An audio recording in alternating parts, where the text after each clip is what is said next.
Cafarnaum é chamada Cidade de Jesus. Há mais de 100 anos vive uma nova história, desde quando, em 1894, a custódia franciscana adquiriu a área às margens do Lago da Galileia, onde foram trazidas à luz as ruínas da antiga cidade. Retornar ao convento de São Salvador, em Jerusalém, depois de uma longa restauração na Itália, algumas peças do acervo destinadas à nova seção histórica do Terra Santa Museu.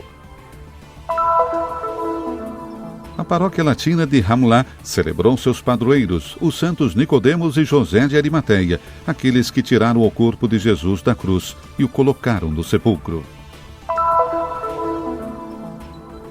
Em Belém, os escoteiros ortodoxos organizaram um festival de Páscoa para os cristãos que seguem o calendário oriental, um sinal de esperança nestes tempos de coronavírus.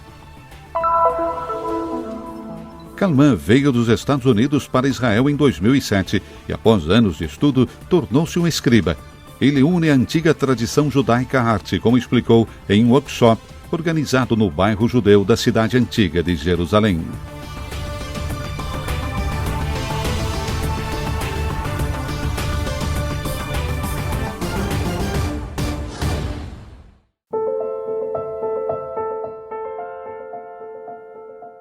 As escavações arqueológicas realizadas em Cafarnaum mostraram que a cidade é do final do período helenístico, desenvolvendo-se no início do período romano.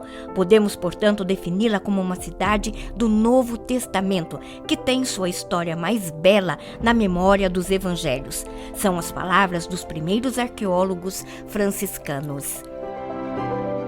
Há mais de 100 anos, Cafarnaum vive sua nova história, desde quando, em 1894, a custódia franciscana adquiriu o terreno sobre as ruínas da cidade. Um longo trabalho documentado de 1968 a 2003 em uma série de relatórios sobre as 23 campanhas de escavações realizadas na propriedade. Desta pequena cidade, localizada na margem noroeste do Lago Tiberíades, novamente voltaram à luz os pequenos bairros com as características habitações de pedra basáltica, a área comercial e tudo aquilo que dava forma a uma população composta de comerciantes, artesãos, pescadores e agricultores. Em uma dessas escavações, a surpreendente descoberta da igreja octogonal do período bizantino e a casa de Simão Pedro, que se tornou a casa de Jesus e a Domus Ecclesia da comunidade cristã primitiva. Os peregrinos nos transmitiram essa tradição que é muito antiga e forte, que a arqueologia pode seguir passo a passo até as suas origens. Para nós é uma tradição sólida e importante. A primeira descoberta foi uma vasilha octogonal por obra do padre Gaudêncio Orfale, descoberta entre 1910 e 1920, em tempos difíceis para o mundo. O aspecto dessa casa transformada em igreja é muito típica do cristianismo antigo, mas nesse lugar tinha um significado especial, como evidenciado pelas palavras atribuídas à peregrina Egéria, que diz sobre a casa do príncipe dos apóstolos. Foi construída uma igreja, porém as paredes da casa ainda existem como eram. Uma das testemunhas desta importante descoberta foi Frei Stanislau Lofreda. Ali realmente senti que, como arqueólogo, devo confessar que fiquei emocionado. Vi que o que as fontes literárias diziam correspondiam exatamente. Os escritos dizem que a casa de Pedro foi transformada em igreja, mas também dizem que as paredes estavam como eram nos tempos antigos. A casa é così come era in antico. Em 29 de junho de 1990, foi inaugurado em Cafarnaum o Memorial da Casa de São Pedro.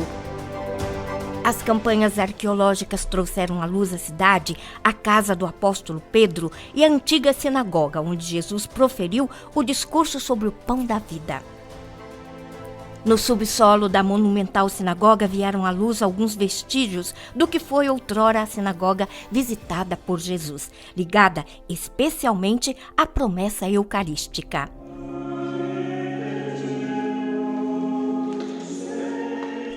E foi justamente em Cafarnaum que Frei Francisco Paton, custódio da Terra Santa, celebrou a Santa Missa na semana em que os textos bíblicos relembraram o discurso de Jesus sobre o pão da vida pronunciado na sinagoga. Estamos na casa de Pedro e das janelas deste santuário podemos vislumbrar o lugar onde Jesus fez o seu discurso eucarístico, relatado no capítulo 6 do Evangelho de São João. É um discurso que segue o grande sinal da multiplicação dos pães e dos peixes, sublinhou o custódio na sua homilia. Na casa de Pedro, Jesus ensinou e realizou muitas maravilhas. Igualmente significativa é a sinagoga, porque é o lugar onde, de acordo com o capítulo 6 do Evangelho de João, Jesus faz aquele belíssimo discurso onde se apresenta como o pão da vida. A vida que o Pai dá por meio dele. E, portanto, torna-se o discurso da promessa eucarística que hoje celebramos. E torna-se um convite a acolher Jesus como pessoa e acolher na sua palavra e na Eucaristia para poder receber dele o dom do Espírito. Porque é o Espírito, diz Jesus no capítulo 6 de João, que é Senhor e dá vida. Há também o lago, outro lugar extremamente significativo, a poucos passos de distância, porque o lago em si é um grande santuário. Toda essa área tem um significado extraordinário. E quando lemos as páginas dos evangelhos e podemos visitar esses lugares, é como se pudéssemos ser capazes de ainda ver e ouvir Jesus e os apóstolos, que de alguma forma falam e estão vivos ainda hoje. Parlano e sono vivi oggi.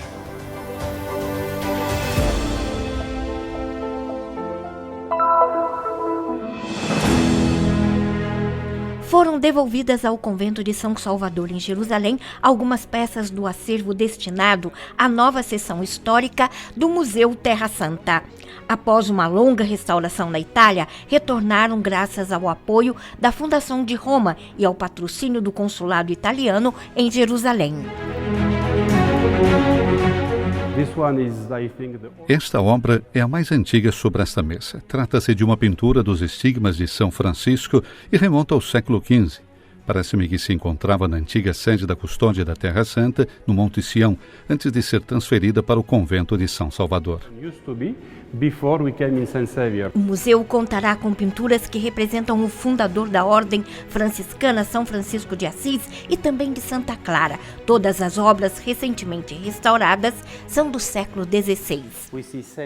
Pinturas como as de Santa Clara, que carrega o Santíssimo Sacramento, e de São Francisco, que reza enquanto parece muito doente, poderão ser admiradas. Também em exposição estará uma pintura datada do século XVII, recentemente restaurada, de Carlos II, arquiduque da Áustria no século XVI, um dos mais famosos doadores à custódia da Terra Santa. Essa pintura é do Papa Clemente e será exibida no museu. Os trabalhos para sua restauração foram concluídos na Terra Santa há poucas semanas atrás. Uma restauração que inclui também os desenhos do arquiteto italiano Antonio Barluzzi, que trabalhou na Terra Santa.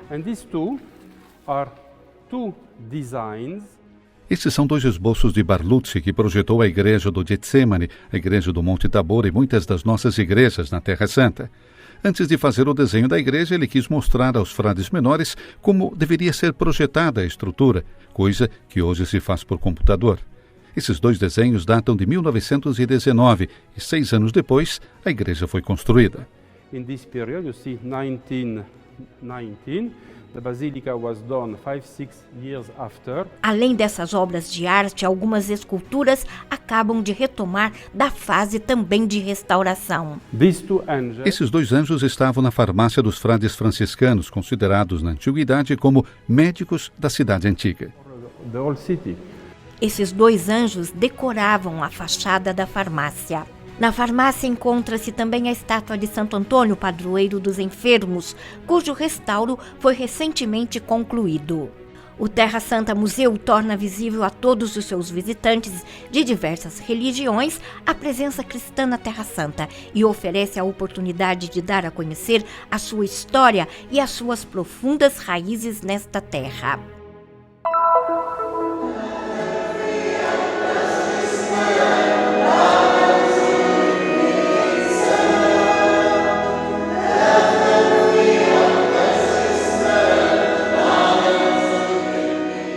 Em clima de festa, a paróquia latina da cidade de Hamla celebrou no dia 24 de abril a festa dos santos padroeiros Nicodemos e José de Arimateia, aqueles que tiraram o corpo de Jesus da cruz e o colocaram no sepulcro.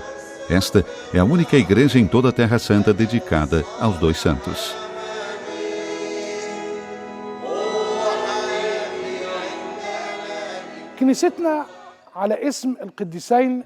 Nossa igreja tem o nome dos santos Nicodemos e José de Arimateia. José era de Arimateia, ou seja, de Hamla, porque essa cidade na época de Cristo era conhecida como Arimateia. Então, ele era daqui.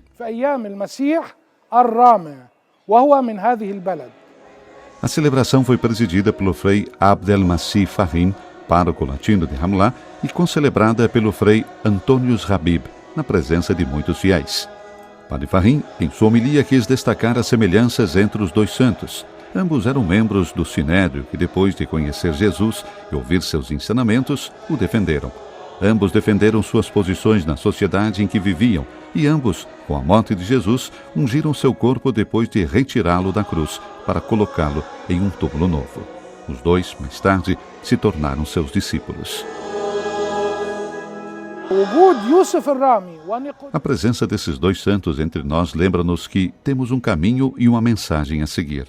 Temos o compromisso de viver neste tempo de ressurreição. Esta festa é muito importante para nós, porque evidencia a nossa pertença cristã à Terra Santa, da qual somos parte integrante.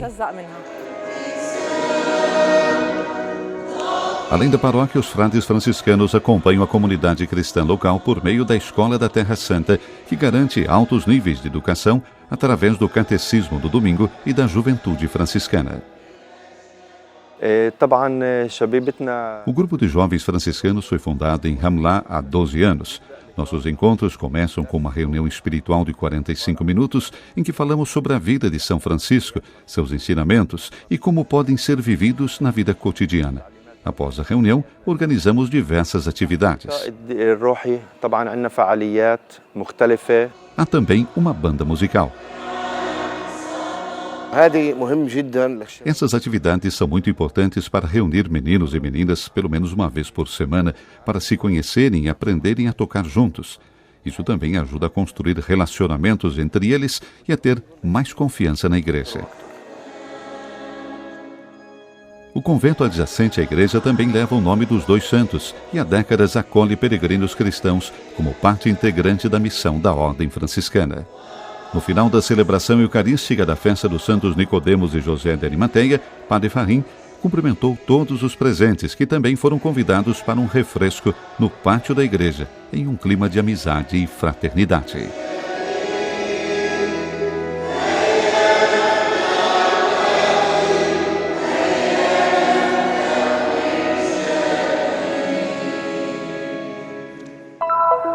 يلا نعمل رياضة ونحرك فيها العضلات نرفع ايدينا لفوق وننط 4 نطات. No dia 23 de abril, em Belém, no pátio da Sociedade Nacional Ortodoxa de Caridade, o grupo de escoteiros ortodoxos trouxe um sorriso e muita alegria aos rostos das mais de 300 crianças que participaram do Festival da Páscoa, organizado para igrejas ortodoxas por ocasião das próximas festividades.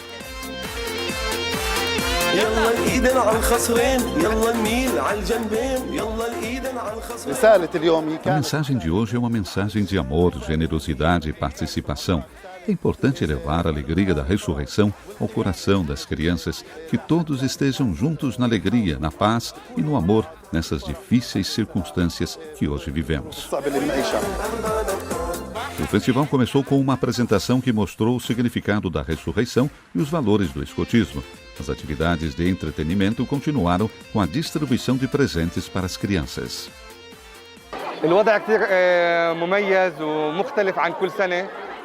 A situação é muito particular e diferente dos anos anteriores devido à pandemia do coronavírus.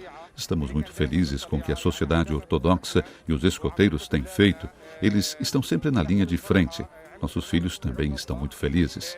O programa foi organizado ao ar livre e não em salas fechadas com distribuição de álcool gel e máscaras. Temos buscado dar alegria às crianças, principalmente nessas circunstâncias, porque a frequência escolar é irregular e a situação econômica em Belém é difícil devido ao bloqueio do setor turístico.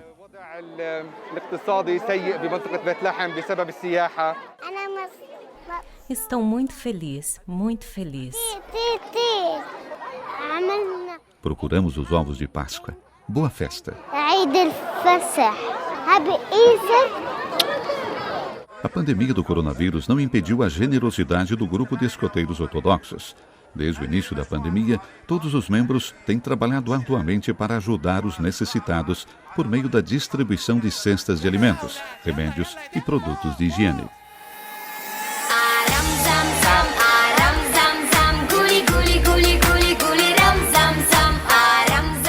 O Festival da Páscoa trouxe consigo a alegria da mensagem da ressurreição, a esperança pelo fim da pandemia e a expectativa de um novo amanhã.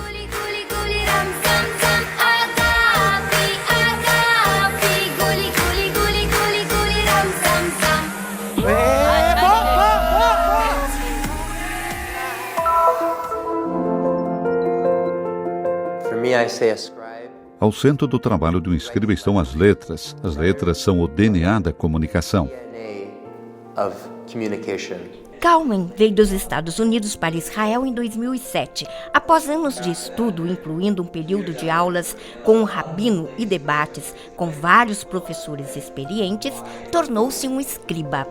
Uma tradição judaica antiga que Kalman une a arte transmitindo a Sagrada Escritura com criatividade.